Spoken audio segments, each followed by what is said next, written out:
Hello everyone, welcome back to my channel. कैसे हैं आप लोग? उम्मीद करती हूँ आप लोग बहुत अच्छे होंगे क्योंकि हम भी बहुत अच्छे हैं। एक बार फिर से मेरे चैनल पे आपका बहुत बहुत स्वागत है। आज का जो ब्लॉग है वो सैटरडे का है। सैटरडे की सुबह मैंने वही 9-10 बजे के समथिंग इस ब्लॉग को स्टार्टिंग की है। सुबह वही ऐसे सुबह जो घर का काम होता है, साफ सफाई, नाश्ता पानी बना के मैंने तिवारी जी को भेज दिया है। आज ओम की छुट्टी है और एक्चुअली क्या है ना कि ओम के स्कूल में आज पीटीएम है, तो ओम की छुट्टी होगी और पीटीएम अटेंड करने ओम के पापा जी चले जाएंगे, इसलिए आज ओम घर पे ही हैं। और घर पे मैंने आज क्या किया है ना कि काफ़ी ज़्यादा बेडशीट्स रखी हुई थी, उनको मैंने धुला है। 1-2 दिन से रखी थी कि ये हुआ आज धुलना, आज धुलना। तो आज धूप बहुत अच्छी लग रही थी और मौसम भी थोड़ा हल्का सा वैसा था कि ठंडी कम लग रही थी, तो मैंने सोचा लगे हाथ लाओ आज इसको भी धुल देती हूँ। प्लस आज मैंने पूरे घर में मतलब अच्छे से खूब पोछा वोछा लगाया, क्योंकि सैटरडे को पूरी कोशिश करती हूँ मैं पोछा लगाने की। एक्चुअली डेली तो बहुत किचन में तो लगाना ही पड़ता है, बाकी एरिया में मैं सैटरडे को या ट्यूसडे वेडनेसडे की समथिंग बहुत कोशिश करती हूँ कि आज हर हाल में लगाऊंगी। प्लस आज मैंने अपनी पूरी बालकनी भी धुली है। जिस दिन मैं कपड़े धुलती हूँ या कपड़े डालने आती हूँ उस दिन बालकनी काफ़ी ज़्यादा गंदी हो चुकी होती है, और इस समय तो धूल इतनी ज़्यादा है ना कि अगर सुबह धुलाई सफाई करके आइए ना तो दोपहर के टाइम ऐसा लगने लगता है कि जैसे 6 महीने से यहाँ पे झाड़ू पोछा किया ही नहीं गया है। तो मैंने सोचा लगे हाँ जब कपड़े में डाल ही रही हूँ तो पूरे में धुलाई भी कर दूँ पौधों में, प्लस पानी भी डाल दूँ और पूरे जो बालकनी है उसको चमका भी दूँ। इस बालकनी की सबसे अच्छी खासियत ये लगती है ना कि जब जरा से इसमें झाड़ू पोछा कर दो ना इतनी अच्छी जगमगाने लगती है, बहुत साफ लगती है। और ये मैंने अपनी तुलसी माता को दिया बाती पहले ही कर दी थी, वो तो मैंने आपको बाद में दिखाया क्योंकि मुझे देखने में बहुत अच्छा लग रहा था जब उसमें से धूप बत्ती का धुआं उड़ता है, तो ये मुझे बहुत अच्छा था। उसके बाद शाम को मैंने क्या किया था, रात में ही मैं चिया सीड्स का पानी भिगो के रख देती हूँ और जब मैं नाश्ता वास्ता करने जाती हूँ उसके आधे घंटे या 1 घंटे पहले मैं अपने चिया सीड का पानी पी लेती हूँ। इससे पीने से बहुत फ़ायदे हैं, बहुत बेनिफिशियल है। बस वही है ना कि हम लोग अपनी केयर नहीं कर पाते हैं, पर घर के काम के साथ साथ हमें अपनी केयर ज़रूर करनी चाहिए, क्योंकि जब हम ही फिट नहीं रहेंगे तो घर को कौन देखेगा, बच्चे को कौन देखेगा और घर के जो मैनेजमेंट है वो कौन संभालेगा।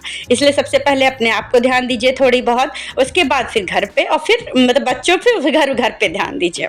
तो वही मैंने सबसे पहले चिया सीड का पानी पिया, उसके बाद फिर मैं अपने लिए चाय बनाऊंगी, क्योंकि मैं सब कुछ सारा काम ख़त्म करने के बाद जब मेरा सारा काम ख़त्म हो जाता है तब मैं अपनी सुकून भरी चाय बनाती हूँ और उसको सुकून से बैठ के पीती हूँ। पर वही है ना कि घर पे अगर बच्चे हो ना तो काम ख़त्म होने का नाम ही नहीं लेता है। ओम का अगर ओम घर पे है ना तो ओम की शैतानियाँ इतने उस पर चलती हैं ना कि जैसे ही मैं कैमरा ऑन करती हूँ ना ओम कैमरे के आस पास घूमेंगे और बार बार मुझसे एक ही बात पूछेंगे, मम्मा मैं ब्लॉग में आ जाऊँ, मम्मा मैं ब्लॉग में आ जाऊँ। यही इनकी शैतानियाँ पूरे टाइम चलती रहेंगी। तो भाई मैं सुबह का भी जो भी था सारा काम धाम करके फिर सीधे किचन में आती हूँ। अपने लिए चाय बनाई मैंने और प्लस मैं ओम की बोतल तैयार कर देती हूँ, क्योंकि ओम भी दूध पी ले। वैसे सुबह एक बार पी चुका है, पर जब मैं चाय पीने बैठती हूँ तो उसकी भी मैं चाय बना के दे देती हूँ। वो उसको चाय समझता है, जब मैं उसमें थोड़ा सा वो मिला देती हूँ कॉम्प्लेन तो वो उसको चाय समझ के पी लेता है। और इधर मैं अपनी स्पेशल से अपनी चाय बना ली जो कि मुझे बहुत अच्छी लगती है। इस टाइम की चाय सुकून भरी, मतलब कोई डिस्टर्बेंस नहीं, कुछ नहीं, धूप में बैठ के आराम से चेयर में बालकनी में बैठ के चाय पीजिए, क्या आनंद आता है। चाय वैसे भी मेरा बहुत फेवरेट है। चलिए फिर आप लोग भी आके चाय मिल लीजिए साथ में। फिर क्या हुआ ना कि फिर चाय वाय पीने के बाद तिवारी जी से मैंने कुछ दालें मंगाई थी, क्योंकि अब तो सीजन आ गया है दाल खाने का। सारी दालों को मैंने रख दिया है बाहर, धूप लग जाए अच्छी सी, जब आ जाती है तो मैं बाहर थोड़ा सा धूप लगा देती हूँ। प्लस आज मैंने खीर बनाने की सोची है, तो थोड़ा सा चावल धुल के साफ करके भिगो के रख दूंगी, क्योंकि अगर भिगोई हुई चावल की खीर बनाई है ना तो बहुत अच्छी लगती है। तो मैंने कहा आज अच्छा मौसम भी है, ला उसको भिगो देती हूँ, तब तक वो अच्छे से अपना फूलेगी, फिर शाम को मैं इसकी खीर बनाऊंगी। तो वही पानी डाल के मैं उसको अच्छे से रख दूंगी बाहर वाले रूम में, आराम से वो वहाँ पे फूलती रहेगी। और यहाँ पे प्लस जो मैंने दालें रखी थी मतलब बनने धूप लगने के लिए, उन दालों को फिर मैं आराम से डिब्बे में पैक करके रख दूंगी लगे हाथ, क्योंकि फिर सही रहेगा। क्योंकि हल्का मौसम भी आजकल की धूप जो होती है ना 3-4 बजे तक ही रहती है, उसके बाद फिर हल्का सा शाम वालापन आने लगता है, मतलब जैसे लगता है ठंड सी होने लगी है। तो वही ये समथिंग मुझे लग रहा है ये 4 बार बज रहा है, 4 बजे के समथिंग का ही ये टाइम था, क्लिप है ये, जिसमें मैं सारी दालों को समेट कर रख लूँगी और प्लस इनको लाइन से कंटेनर्स इनके लगा दूंगी ताकि बाय हैंड मिलते रहे। और अब मैंने एक नया एक चीज़ भी सोची है कि दाल एक ऐसी चीज़ है ना तो जो जनरली बन नहीं पाती है, क्योंकि हम लोग सोचते हैं ना उसको इग्नोर करते हैं, घर में उतनी ज़्यादा दाल पसंद नहीं की जाती है, बच्चे भी उतनी ज़्यादा नहीं पसंद करते और इसलिए हम लोग भी नहीं पसंद करते हैं। पर मैंने एक रूल बना लिया है कि अब मैं डेली एक दाल बनाऊँगी, वो कोई भी दाल बनाऊँ, पर डेली शाम के या दोपहर के खाने में एक बार दाल ज़रूर बनाऊँगी। क्योंकि इस तरह क्या हो रहा है ना कि दाल मेरी रह जा रही है, कभी हफ्ते में, कभी 15 दिन में या इस तरह दाल बन रही है। पर अगर मैं डेली वाला बनाऊंगी ना कि भले मैं 2 कटोरी बनाऊं पर मैं दाल जो है ना वो डेली बनाऊंगी। तो दाल को डिब्बे कंटेनर्स मैंने अच्छे से लगा दिए हैं, सामने रहेंगे तो याद भी रहेगा कि दाल बनानी है।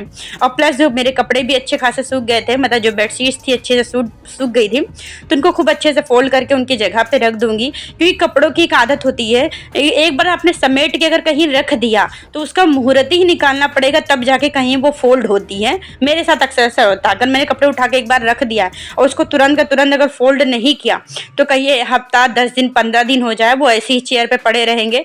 फोल्ड करने के लिए मतलब एक मुहूर्त निकालना पड़ेगा, कोई ये काम छोड़कर कि लाओ आज कपड़े फोल्ड ही करने पड़ेंगे, मजबूरी हो जाएगी तब। पर अगर मैंने लगे हाथ उसको फोल्ड करके उनको उनकी जगह पे रख दिया तो समझ लीजिए लगे हाथ सारा काम हो जाएगा। और लगे हाथ मैंने क्या किया, आज की जितने भी पिलो कवर्स थे मैंने उन सबको भी चेंज कर दिए हैं, बिल्कुल धुल के साफ करके अच्छे से नए पिलो कवर्स मैंने लगा दिए हैं। ये ओम के सोने का टाइम हो गया था, ओम को मैंने दूध पिला के फिर ओम सो गया था। अब मैं उठाऊंगी भी ओम को क्योंकि काफी टाइम हो रहा और इस समय ओम के एग्जाम भी होने वाले हैं, तो मुझे ओम की थोड़ी बहुत एग्जाम की प्रिपरेशन भी करवानी पड़ेगी। ओम भी सोकर उठ गए हैं। ओम को मैंने क्या किया है, रोटी में जैम लगा के दे दिया है, क्योंकि ओम को आजकल रोटी जैम, ब्रेड जैम उसको बोल रहे हैं ओम को बहुत पसंद आ रहा है। तो नए फ्लेवर का जैम भी लेकर आई हूँ, उसे रोटी में लगा देती हूँ, ओम उसको अच्छे से खा ले है।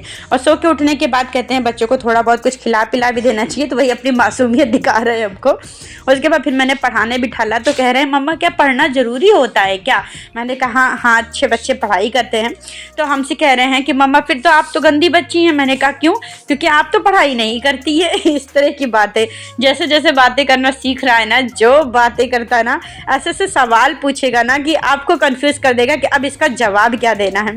वैसे हिंदी के अक्षर में इंग्लिश मैथ्स लिख लेता है, हिंदी के अक्षर में थोड़ी प्रॉब्लम हो रही है, बट ए तक लिखना बहुत अच्छे से सीख गया है, बहुत अच्छे से लिखता है। तो वही फिर मैंने एग्जाम दिया और यहाँ पे कार्टून बना रहे हैं ये। बनाने जा रहे हो क्या? बनाओ।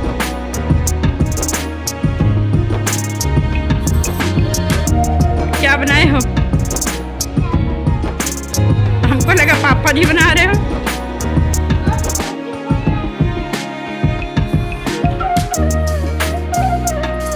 ये ओम की पेंटिंग। ओम को पढ़ाने के बाद फिर मैं सीधे किचन में आ गई हूँ रात का खाना बनाने के लिए। ये शाम के मुझे लग रहा है 7 या 8 बजे की क्लिप है। मैंने राजमा उबालने की भी क्लिप बनाई थी, बट वो क्लिप कहाँ मिस हो गई मुझे पता ही नहीं चला। तो आज रात के खाने में मैं राजमा और चावल बना रही हूँ। राजमा बनाने के लिए मैंने 2 चम्मच तेल ले लिया था, उसमें थोड़े से खड़े मसाले प्लस प्याज का जो पेस्ट था, प्याज लहसुन मिर्चा अदरक का वो पेस्ट है, प्लस टमाटर की प्यूरी मिलाकर और टेस्ट के अकॉर्डिंग नमक मिला के खूब अच्छे से इस मसाले को भून लेंगे। तब तक भून जब तक इसमें से ऑयल मतलब निकलने नहीं लगता है, हल्का आगे पीछे ऑयल दिखने लगता है।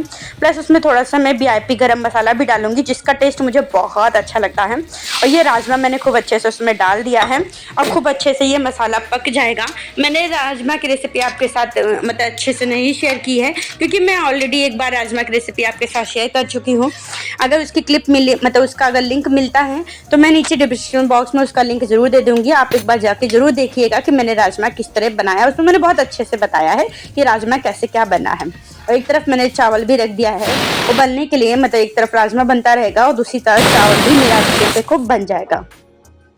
ये राजमा मेरा बहुत अच्छे से उबल गया है, जितना भी था मतलब अच्छे से पक गया। फिर उसके बाद में उसमें धनिया से गार्निशिंग करके यही मेरा आज का डिनर होगा, राजमा और चावल, जो कि मुझे बहुत अच्छा लगता है। राजमा चावल है, कढ़ी चावल है, छोले चावल है, दाल चावल है, मुझे बहुत पसंद है। तो वही खाना पीना खाने के बाद फिर सीधे मैं आ गई हूँ किचन में। किचन में आते ही सबसे पहले मैं क्या करती हूँ, जो भी खाना बचा होता है उसको एक कंटेनर में खाली करके फ्रिज में लगा के तुरंत ही जो भी बर्तन होते हैं ना उनको तुरंत ही मैं साफ़ कर देती हूँ किचन में। पूरी कोशिश करती हूँ कि रात में सारा काम करके ही ख़त्म करके ही सोऊं, क्योंकि सुबह उठते ही फिर से वही नया दिन, फिर से नए काम। तो सोचती हूँ रात का जो एक दिन का पहले का काम है वो पहले ही निपटा दूँ, ताकि दूसरे दिन फ्री माइंड से पूरे दिन का काम फिर वैसे ही मैं अपना सेटअप करूँ। चलिए इसी बात पे हम लोग अपने वीडियो के एंड पे आ गए हैं। आई होप आपको मेरे आज का ब्लॉग पसंद आया होगा। अगर आपको मेरा ब्लॉग पसंद आया है तो प्लीज़ लाइक से सब्सक्राइब करना बिल्कुल मत भूलिएगा और जाते जाते एक छोटा सा कमेंट जरूर कर दीजिएगा।